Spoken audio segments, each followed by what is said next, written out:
Singapore and other Southeast Asian countries are set to deliver their national statements in Glasgow as the COP26 enters its final stretch. Sustainability and Environment Minister Grace Fu will join ministers from Cambodia and the Philippines as the high-level segment of the UN Climate Change Conference starts today. Ms. Fu is also co-facilitating negotiations on Article 6, which could provide guiding principles for international carbon markets. Let's get more. Melissa Goh joins us live from Glasgow. Mel, what can we expect from this crucial final stretch of the conference? Yes, we are less than 2 hours away from the start of the high-level segment where we will expect ministers, including Singapore's minister, to deliver national statements. So this will likely outline their plans to tackle the climate crisis, as well as their key priorities at the conference. The arrivals of ministers this week also represents a move into a more political phase of discussions now that ministers are here to make the key decisions needed to provide more concrete outcomes to bring the discussions to a successful conclusion. So there are several outstanding issues that have been left unresolved for a long time. For example, pledges to provide climate finance to developing countries to help them adapt to the needs of climate change, as well as common timeframes for countries to update their emissions targets and increase their climate ambition. And of special interest to Singapore, as you mentioned earlier, is Article 6. So the outcome of these discussions will determine how and if countries will be able to tap on carbon credits generated outside of Singapore in order to meet their own emission reduction targets within the country.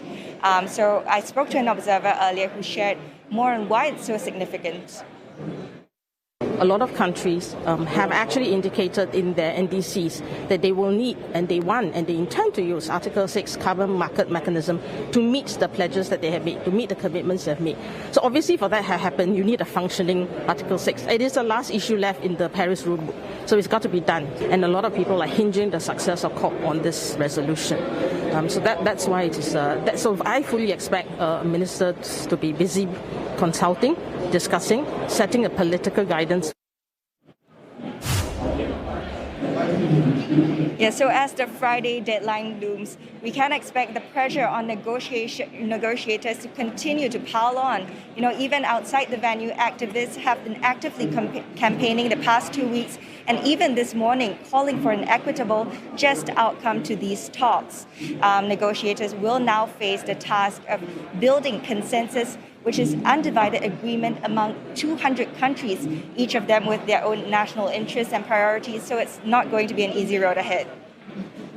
Remind us, Mel, what are the commitments made so far, and why is COP26 important to Singapore? Why should we be paying attention? Yeah, so apart from the main negotiations happening, there have been many multilateral agreements as well as pacts and deals happening outside of the halls. Singapore has, for example, signed up to phase out coal. So this is significant because it comes alongside other moves for Singapore to decarbonize its energy sector. For example, importing renewable energy from overseas, as well as investing in low carbon technology. Apart from that, Singapore has also committed to slash methane emissions by 30% by 2030. So as to why talks like COP26 is so important to Singapore, it's important to look at Singapore as it is. You know, it's a small, low-lying city-state which is disproportionately impacted by the impacts of climate change. You know, it only contributes about 0.1% of global emissions. So tackling the climate crisis is not something it can do alone. So global cooperation on platforms like this will be crucial. Thank you. Melissa Goh is in Glasgow reporting there. Now, we'll have more from the COP26 summit a little later in the bulletin.